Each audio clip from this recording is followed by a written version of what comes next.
हर हर करती यमुना आज महात्मा गांधी के समाधि स्थल राजघाट तक पहुंच गई।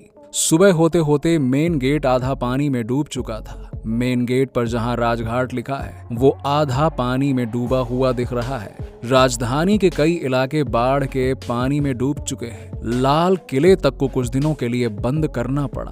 दिल्ली सचिवालय में पानी भर गया। श्मशान घाट भी बंद करने पड़े। कई इलाकों में पेयजल का संकट पैदा हो गया क्योंकि 3 ट्रीटमेंट प्लांट बंद करने पड़े। कई सड़कों पर पानी ही पानी है। ऐसा लग रहा है कि ये सड़क नहीं, यहाँ पे नदी बह रही है।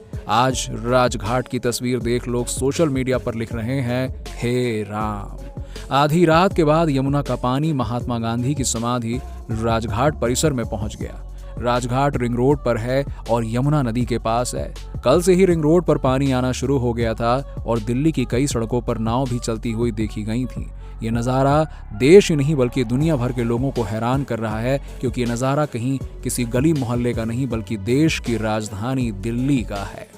यमुना का पानी लाल किले की दीवारों तक पहुंच गया है और कई इलाकों में लोगों को कमर तक और कुछ स्थानों पर गर्दन तक पानी में यात्रा करते हुए देखा गया। राजघाट और पुराने किले वाले इलाके में भी काफी जलभराव देखा जा रहा है। आधी रात के बाद ही राजघाट पार्क में पानी आने लगा था और तड़के बाढ़ का पानी बापू के समाधि स्थल तक पहुंच गया था। उत्तर भारत में लगातार बारिश के बाद जीवन अब भी अस्त व्यस्त है। हालात ये हैं कि पहाड़ों से लेकर मैदानों तक नदियां उफान पर हैं और इतने इलाकों में कहीं बाढ़ आ रही है तो कहीं लोग दहशत में जी रहे हैं, कहीं लोग और सामान सब कुछ बहता जा रहा है। एक तरफ हिमाचल प्रदेश में हालात बुरे हैं तो वहीं पंजाब में नदियों की बांध टूट रहे हैं। राजधानी दिल्ली में यमुना का जल स्तर खतरे के निशान के पास पहुंच चुका है तो वहीं मथुरा में भी नदी का जल स्तर में बढ़ोतरी देखी जा रही है। हिमाचल में 80 लोगों की मौत हो चुकी है, वहीं 10 लोगों ने चंडीगढ़ में जान गंवाई है। दिल्ली में यमुना ने ऐसा रौद्र रूप धारण किया है जैसे पूरे शहर को डुबोने पर आमाता है। दशकों का रिकॉर्ड टूट गया है। जल स्तर 208 मीटर के पार पहुंच चुका है। राजधानी में बाढ़ जैसे हालात नहीं है बल्कि भीषण बाढ़ का कहर टूट पड़ा है।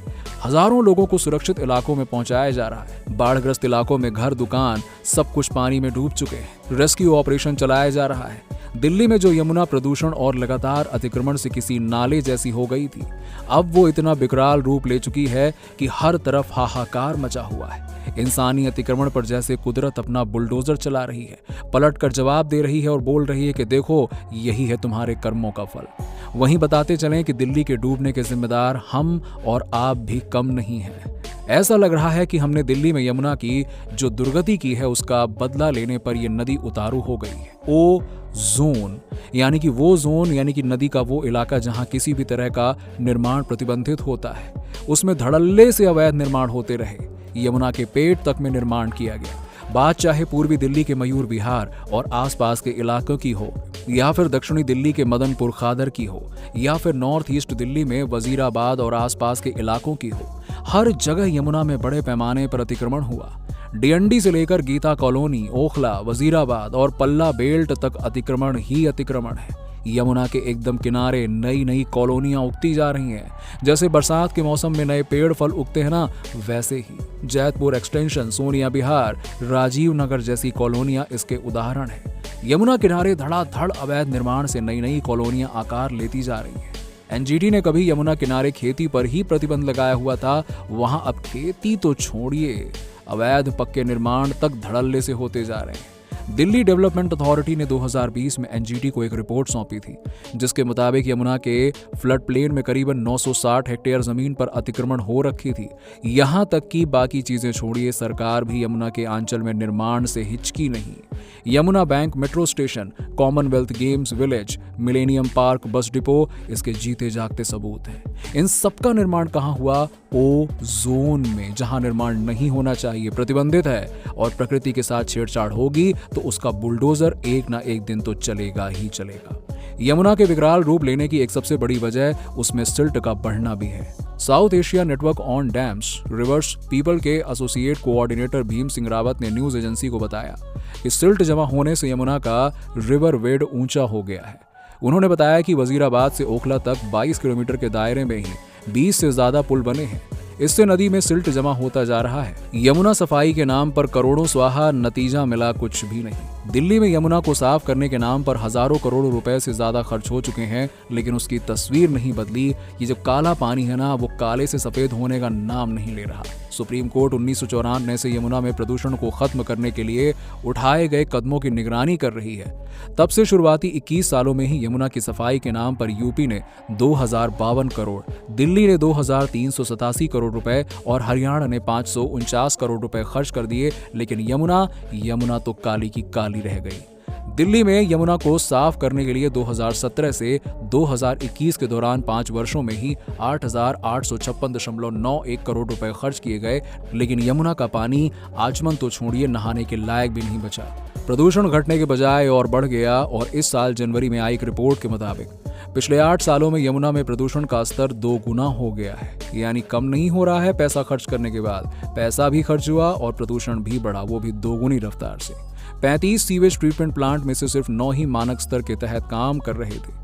हालांकि ये पहली बार नहीं है जब दिल्ली बाढ़ का कहर झेल रही है। इससे पहले दिल्ली 1924, 1977, 1978, 1995, 2010 और 2013 में भी भीषण बाढ़ से जूझ चुकी है। लेकिन इससे पहले 45 साल पहले जो 1978 में बाढ़ आई थी ना, वो दिल्ली की अब तक की सबसे भयानक बाढ़ थी। क्या फिर दिल्ली में है 1978 वाले हालात? आखिरी बार 1978 में यमुना का जल स्तर बढ़ने के कारण दिल्ली में प्रलयकारी बाढ़ आई थी। इस बार भी यमुना नदी में जल स्तर बढ़ने के कारण बाढ़ आई हुई है और इस साल यमुना नदी का जल स्तर 207.66 मीटर तक पहुंच चुका है, जिसके कारण दिल्ली में बाढ़ की स्थिति उत्पन्न हुई है। और इससे पहले 1978 में दिल्ली की यमुना नदी का जल स्तर 207.49 मीटर तक पहुंच गया था। 1978 में लाखों लोग हो गए थे बेघर।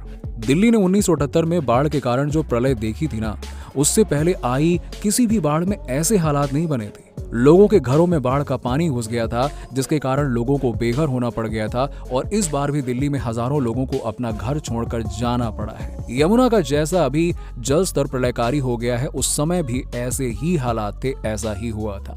दिल्ली में इमरजेंसी जैसे हालात।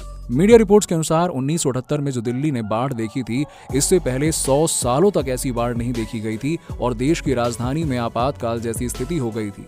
सभी क्षेत्रों में सेना को तैनात किया गया था। यमुना के सभी पुलों पर यातायात को बंद कर दिया गया था। यमुना नदी का पुराना रेलवे पुल खतरे के निशान से 2.5 मीटर ऊपर यमुना नदी बह रही थी और अंत में नदी का जल स्तर 207.49 मीटर के खतरे के निशान को छू चुका था। मीडिया रिपोर्ट्स के अनुसार 1978 में भी हरियाणा के हथिनी कुंड बैराज से लगभग 7 लाख क्यूसेक पानी को छोड़ा गया था, जिसके कारण दिल्ली की यमुना में प्रलयकारी बाढ़ आने से पूरी दिल्ली पानी पानी हो गई थी और हम सब शर्म से पानी पानी हो गए थे। और 45 साल बाद 2023 में दिल्ली में क्या इसी वजह से बाढ़ आई है? अब आज 45 साल हो चुके हैं उस 1978 वाली घटना को। जिस साल भयानक बाढ़ आई थी, उसका भी कारण हरियाणा का हथिनी कुंड बैराज से छोड़ा गया पानी ही है। वैसे आपको क्या लगता है कि क्या ये प्रकृति का ही प्रकोप है या फिर हम मानवों द्वारा किए गए कर्मों का फल हमें मिल रहा है? कमेंट सेक्शन में कमेंट करके बताइएगा और इसी तरह की और भी इंटरेस्टिंग वीडियोस के लिए चैनल को सब्सक्राइब करना बिल्कुल मत भूलिएगा। मिलते हैं आपसे अगले वीडियो में।